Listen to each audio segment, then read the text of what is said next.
บัดนี้ได้มาฮอดหลังถ้ำแล้วนี่คือหลังถ้ำวัดผาพึ่งบ้านม่วงคำตำบลนาตาลตอนนึงท่านถ่ายตอนมาได้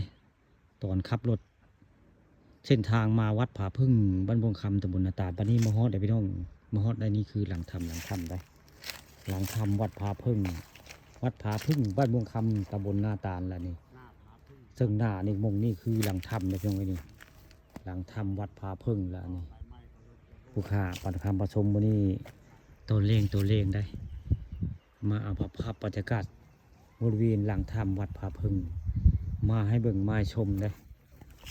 นี่คือเป็นภาพบรรยากาศในหลังถ้ำได้นี่หลังถ้ำบนได้นี่หลังถ้ำวัดผาพึ่งได้มากครับลุงมงคลได้ลุงมงคลคนบ้านมงคำในทีมงานพี่น้องนี่ทีมงานได้ไปใส่กระไปทำกันได้นี่บ่ว่าวีนี่ผู้ได้ผู้อยู่ผู้ได้สกายได้นั่นแหละคือลุงมงคลพลังย่างถ่ายผู้ได้ปูนอยู่หลังถ้ำได้นะ ทำบริษัทได้ทำผาพึงนี่มากับทีมงานลุงมงคลหลังวันนี้นี่คือเป็นภาพบรรยากาศในหลังทำตัวนี้มาฮอดแล้วนี่แหละคือหลังทำวัดผาพึ่งวันม่วงคำตำบลนาตาลนี่คือเป็นต้นไม้มะขามป่ามะขอนี่ต้นมะขามป่าเนี่ยนี่มะขามป้อมไอ้เขาว่านี่มะขามป่าแล้วเบิ่งเลยเบิ่งคือนี่ตัวนี้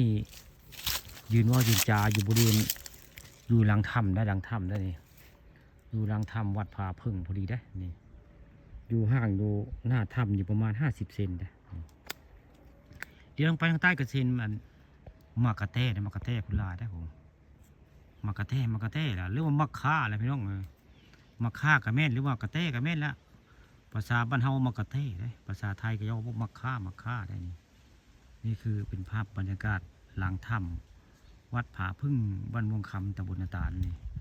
บรรยากาศกะคักนะมันนี่บ่มีตะเวนพี่น้องมันตะเวนบ่มีได้นี่สูงในหน้าผาพึ่งความลายทั้งพึ่งเพียบทางใต้นี่